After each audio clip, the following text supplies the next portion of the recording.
office for the vote? The RTA is also not allowed to campaign, so they can do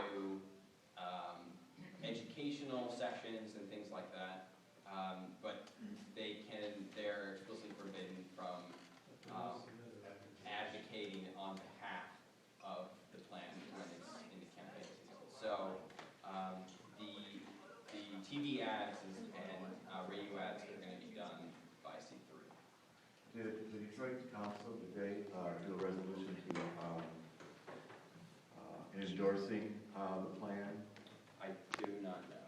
Yeah, I know the city of Wayne has, as far as I know, they're the only council in this region that has.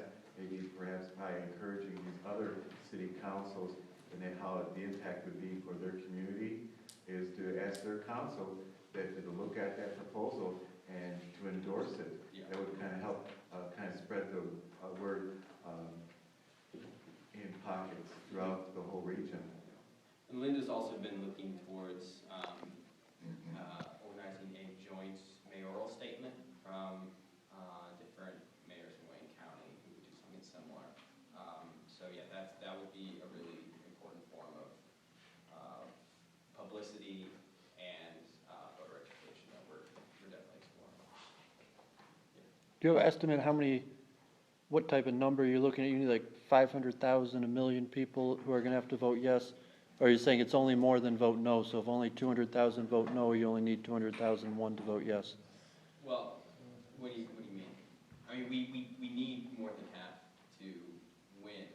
But there's no minimum. So I mean, if not many people vote no, you don't need that many people to vote yes. Well, I don't think we have any reliable way of predicting how many people are going to vote no. So we're definitely going to err on the side of maximizing. We don't know whether that's 500,000 or 1 million or even 2 million. There's no number we can tell. I mean, I believe there are 2.2 million likely voters in 4 counties this election. I don't know what proportion of them will actually vote yes or no on the ballot, but we're pretty big numbers.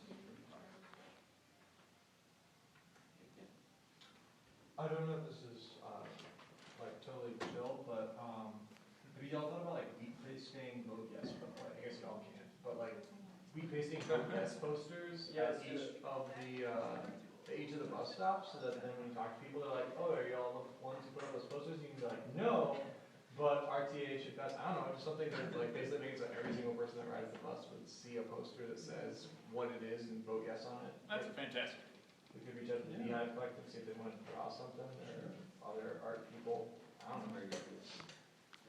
Yeah, I would suggest something similar to that, and might be able to do it through DOT and SMART, is that almost all the buses have a little file on the front of the bus where they can put announcements and stuff. And I was thinking that if we could have some sort of paper about the ballot proposal, even this is just a general thing, the contact information. Maybe if we could put them in there, or get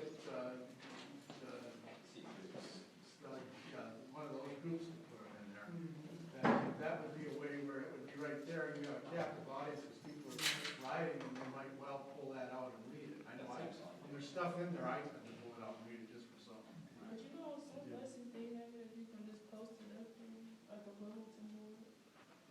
Some buses, you can post it up to like a bulletin board. Right. So this region is very segregated in so many different ways. And one of them is, so I'm from Royal Oak, and I self-admittedly live a very suburban life. I don't really take the bus because I work in Ann Arbor and I live in Royal Oak. There is no bus. There is no bus. My boyfriend lives in Rochester Hills, which is, I think in Rochester, which is the end of civilization. Actually, it's farther than the end of civilization for me. And so is there, like, I love that little skit. I love cheesy skits, it was great. But that's bus rider to bus rider. It's not bus rider to suburban housewife or Chrysler executive who lives up in Rochester Hills. So, and I get your, and I get that now this is like an education, more education campaign as opposed to C3, which is they can say vote yes. But a way where and the RTA really should have done this, being criticized the RTA, reaching out. It's easy for a bus rider to say, oh, yeah, I'll vote for that, totally. But it's harder for someone up in Clarkston or Macomb or Canton to be like, I really want to be part of that skid and go, why am I going to pay for something I don't want to use? Why I'm paying so much? I can be the typical, suburban person, be like, I'm paying too much in taxes. So is there a way you're going to not fight against it, but push back and make them realize? Because it's true that once they realize, I've had a lot of conversations with these people that once they realize, oh, this is like, we can actually live in a real region and not like think of transit as something only Chicago people can afford to do. Is there something that you're planning on doing that will reach out beyond 8 Mile or beyond where I live, who are people that are already going to support this? We need the people that don't support it, that don't know about it. People, north of Big Beaver and west of Telegraph, that don't know about it and don't really care because they don't see the bus. All they think about is their car.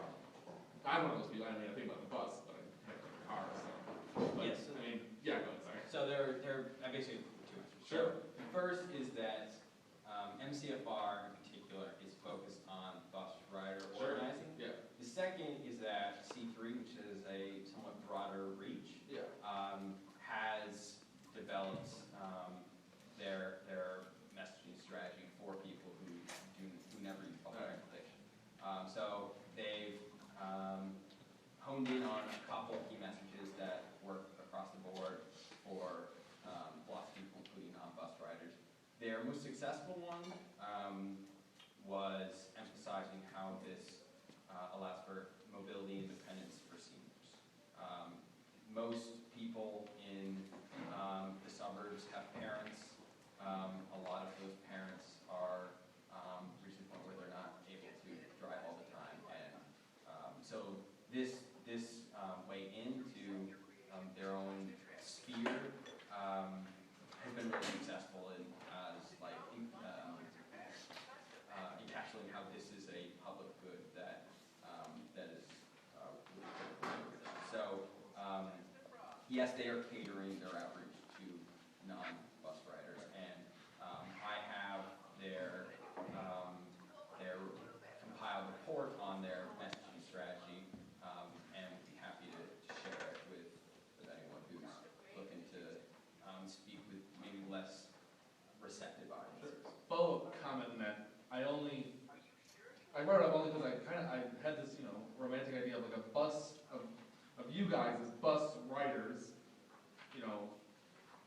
putting who you are in the front of people, in face-to-face with people that aren't bus riders and don't get it. They don't know any bus riders because they don't have people around them. So the comment is that it would be nice, it'd be kind of cool for like bus riders to like, hi, we exist. We live down here, and this is who we are, and this is why we should collaborate. So that's all.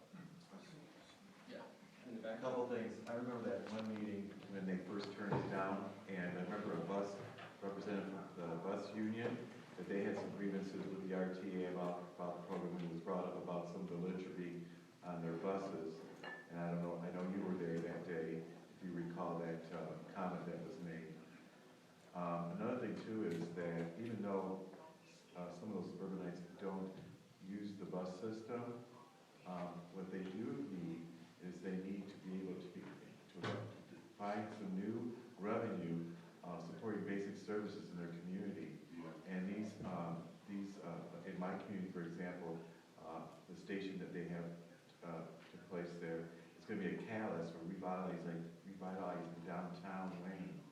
And it's going to help to us to rebuild our tax base so we can have support our basic police and fire. That's where it becomes an important issue for those folks in particular. Okay, what I was wondering about, generally when there are proposals on a ballot, in Detroit, we get a synopsis of what they are, which doesn't recommend anything one way or another. But there are a number of organizations, like the League of Women Voters, who do make recommendations. And also unions do as well.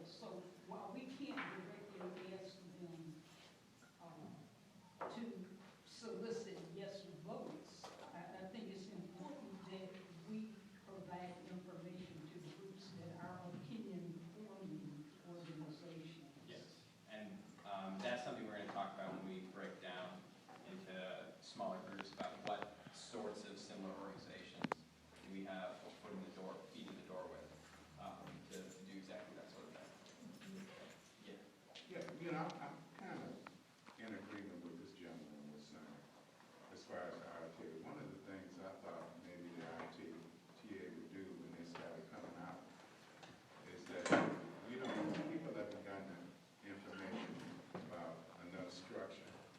By that I mean, the 67,000 jobs, you're not emphasizing that strongly, number one. Number two, how many coaches do you think it would take to make this thing successful if it passed, and how everybody would benefit by it? And so, the thing about regional transit, police force, that could be included. And the fact that they could tell people that you could run an evacuation plan in terms of a tragedy. You would have enough coaches to move people in and out of a situation should it arise. So a lot of stuff I thought was going to come out didn't come out. I don't know why. But I agree with you. Now you got a good point. Okay, a few quick recommendations. Maybe we have talking point cards. Some people, maybe all they have to know it's on the ballot, they'll vote yes.